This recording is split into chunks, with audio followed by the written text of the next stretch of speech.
บายดีทุกคนวันนี้สิพามาเฮ็ดยำจีนเด้ออันนี้ก็คือวัตถุดิบของเราเนาะที่เราแช่ไว้ประมาณบางอย่างก็แช่เป็นชั่วโมงบางอย่างก็แช่ประมาณ3-4 นาทีแล้วเราก็นำมาต้มพวกเส้นนี่แม่นก็ได้ต้มเพิ่งแหน่นิดนึงเพราะว่าเพื่อมันสีเปื่อยมันสีอ่อนเนาะเพราะว่าเส้นสีขาวๆตัวนี้มันหยาบๆหน่อยนึงเราก็สิต้มเพิ่งเนี่ยจักหน่อยให้มันสุกให้มันนุ่มตอนนี้ก็ใกล้จะสุกแล้วอีกจักหน่อยก็สิได้ตักออกแล้วเส้นตัวนี้นะทุกคนนี่เราสิซิมเบิ่งเส้นตัวนี้ถ้าแม่นเส้นสีขาวๆนี่สุกแม่นทุกอย่างคือสุกเลยเราซิมเบิ่งก่อนเนาะตอนนี้ก็สุกแล้วทุกคนเราก็ตักมาผักไปอยู่ในซ้ำที่เราสิเตรียมเฮ็ดยำ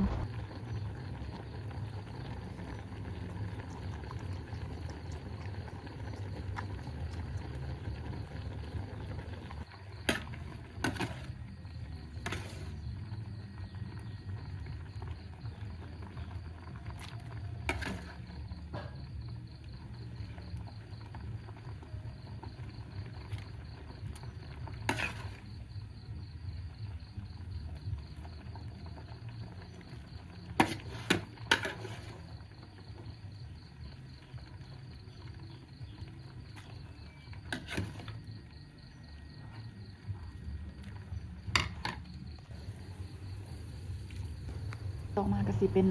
ผักแล้วก็สลายขาวสลายเขียวตัวนี้เฮาสิลวกนิดหนึ่งพอให้ผักหยบแล้วก็เอาออกเพราะว่าตัวนี้มันสิเปื่อยไว้ผักอันนี้เป็นผักแป้นทุกคนหอมเวลากินเฮาสิปาไว้ประมาณ3 นาทีตัวนี้แล้วก็เอาออกเลย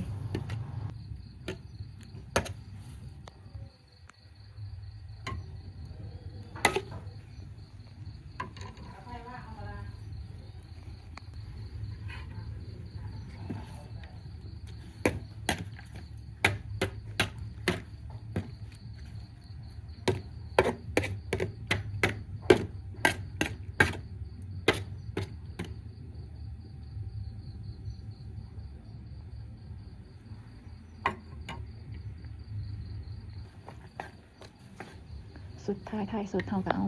กุ้งกับปลาหมึกลงไปทุกคนน้ำมันเก่าเลยเพราะว่าน้ำมันเฮาได้ปรุงใส่เกลือใส่ผงนัวนิดหน่อยเนาะเฮาก็สิเอาน้ำมันเก่าลวกตักโคมกันไว้อยู่ซ้ำนี่บ่ต้องปาให้มันเย็นเฮาสิลาวประมาณหอมนี่เลยลาวหรือว่าคนใส่น้ำยำคน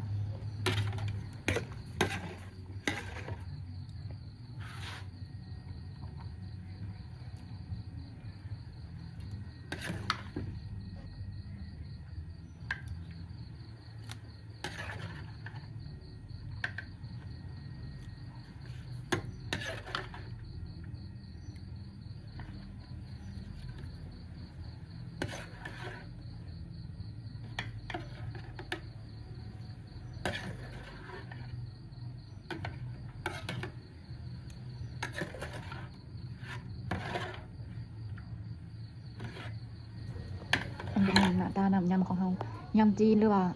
ยำสีสวนนั่นแหละทุกคนเฮาสิบ่ใส่หลายเด้อเฮาสิใส่ประมาณเกือบครึ่งเพราะว่ามันเข้มข้นแห้งน้ำยำนี่นะมันสิเผ็ดขึ้นนะหลายคนอาจสิเคยกินเนาะบัดนี้เฮาก็สิทำการโคเลให้เข้ากันมื้อนี้สิกินข้าวกระซ้ำเลยมื้อนี้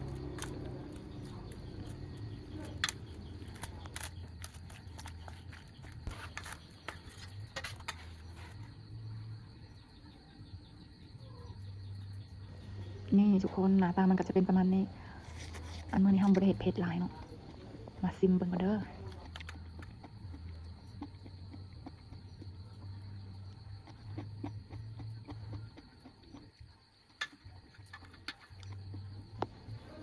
มาเด้อทุกคนมากินกันเด้อซิมไปซิมมาก็จนสิอิ่มแล้วเนาะนี่ก็ได้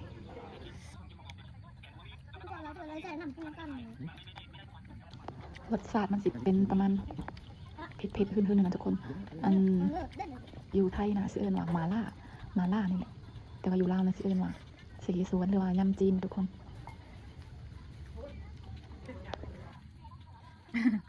ไม่ไปทำเนี่ย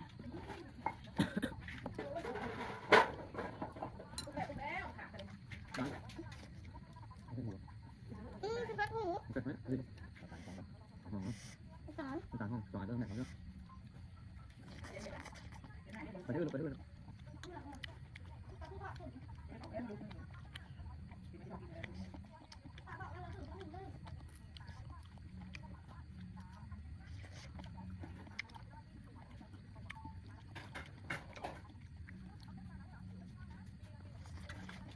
เอาต่อลูก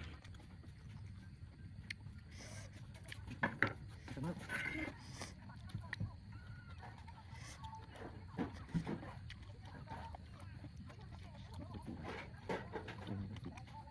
กินข้าวไม่ได้หรอก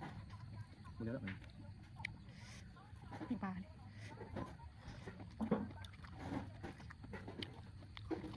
ก็ตึงก็มาคนแรกคือนี่นะคือเต็มเลยก็บ่มีนะ เฮ้ย